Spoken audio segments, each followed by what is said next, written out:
historic Mosswood Cemetery had always been the subject of local folklore.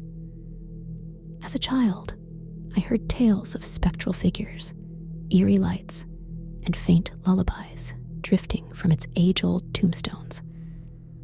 Now, a grown man with a budding interest in the paranormal, I decided to embark on an EVP session at the very place where legends were born. I arrived one evening, armed with a high-quality digital recorder, a camera, and an insatiable curiosity. The time was around 11 p.m., and the moon hung low in the sky, casting long, eerie shadows across the cemetery. The night was alive with the usual sounds, distant rustling of nocturnal creatures and the soft chirping of crickets. The ambiance was perfect for my experiment. After placing a fresh set of batteries in my recorder, I began my walk. Mosswood was vast, and a thick mist had settled, lending a dreamlike quality to my surroundings. Ancient gravestones, worn with time, protruded from the ground like the crooked teeth of some sleeping giant. For the first hour, I ventured from one section of the cemetery to another, occasionally stopping to ask questions aloud, hoping to capture ghostly responses on my recorder. Every so often, I would play it back, straining my ears for whispers that weren't my own. A couple of times, I thought I caught muffled voices, but they were mostly drowned out by the background noise. I was on the verge of wrapping up my investigation when a distant chant reached my ears. It was low, rhythmic, and sent an involuntary shiver down my spine.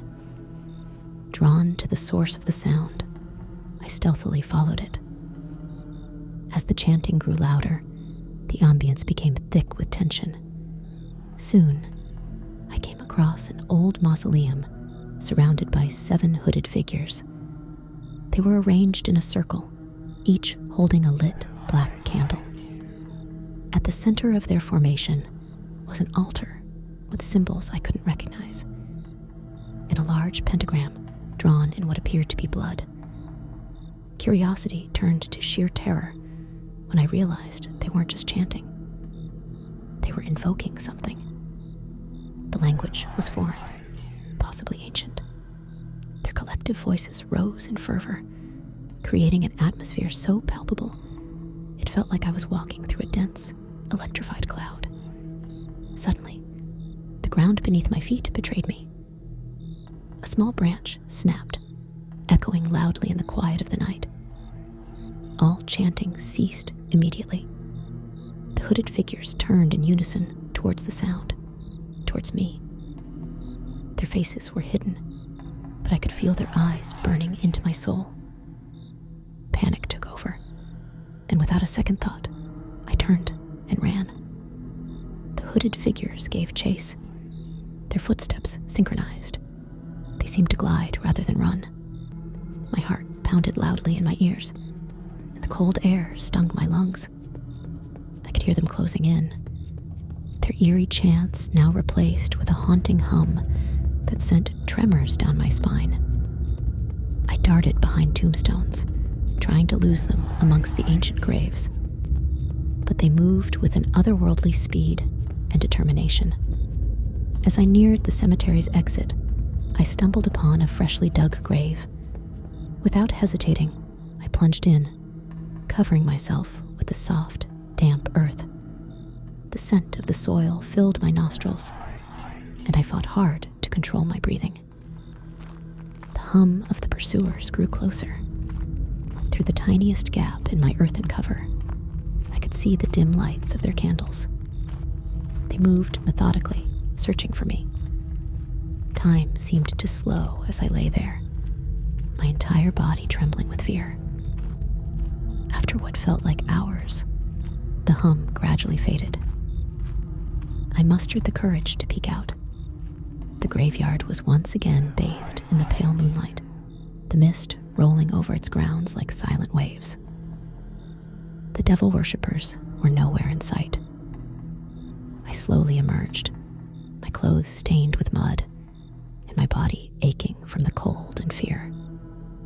I wasted no time making my escape, swearing never to return. The digital recorder, which I had clutched the entire time, became my only evidence of that harrowing night.